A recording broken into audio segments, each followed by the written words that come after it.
রাজগঞ্জে ব্লকে বৈকুণ্ঠপুর শিকারপুর অঞ্চল পানাজগুড়ি রাজা যোধ শিবনাথ গ্রাম ঠাকুরের দেবস্থানের মন্দিরে এই যে সদস্য মেম্বার নিয়ে বর্তমানে এখানটায় উপস্থিত আছি। এই মতন মারিয়াকে জিজ্ঞাসা করব, মারিয়ার কাছে এখন যাব। নামটা কি? প্রণব রায়। প্রণব রায়।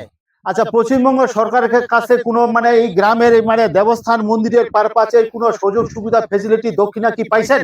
না কিছু পাইনি। কিছু পাইনি। বন্ধুগণ, দর্শক শুনলেন, এই মতন অবস্থায় গ্রাম দেবস্থানের মন্দিরে যে বর্তমান দাঁড়িয়ে আছি, সরকারের পক্ষ থেকে কোনো কিছু দেবস্থানের মন্দিরের কাজের উন্নয়নের দক্ষিণা শুরু হিসেবে কোনো কিছু পায়নি বেচারা।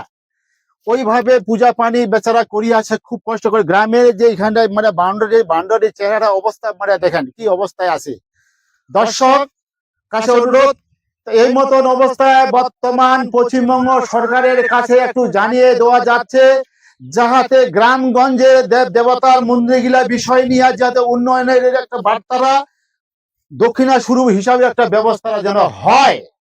তার সাথে আর একটা যুক্ত করে দেওয়া যাচ্ছে, এই যে চ্যানেল বর্তমান আছে, চ্যানেলকে জানানো হচ্ছে যে মারিয়ার পক্ষ থেকে যে এই গ্রাম দেবস্থানের মন্দির যাতে উন্নয়নের কাজের ক্ষেত্রে নিয়ে দক্ষিণা শুরু হিসাবে একটা ব্যবস্থা যেন হয়, এই নিয়ে চ্যানেলকে আবেদন করা হইল। এই মতন অবস্থায় বর্তমান রাজা যোধ শিবনাথ গ্রাম দেবস্থান 33 কোটি ধামের এখানে সদস্য মেম্বার দাঁড়িয়ে আমি সমস্ত দেবতার গ্রাম ঠাকুরের পায়ে চরণ ধুলি নিয়ে আমি নমস্কার জানাইলাম।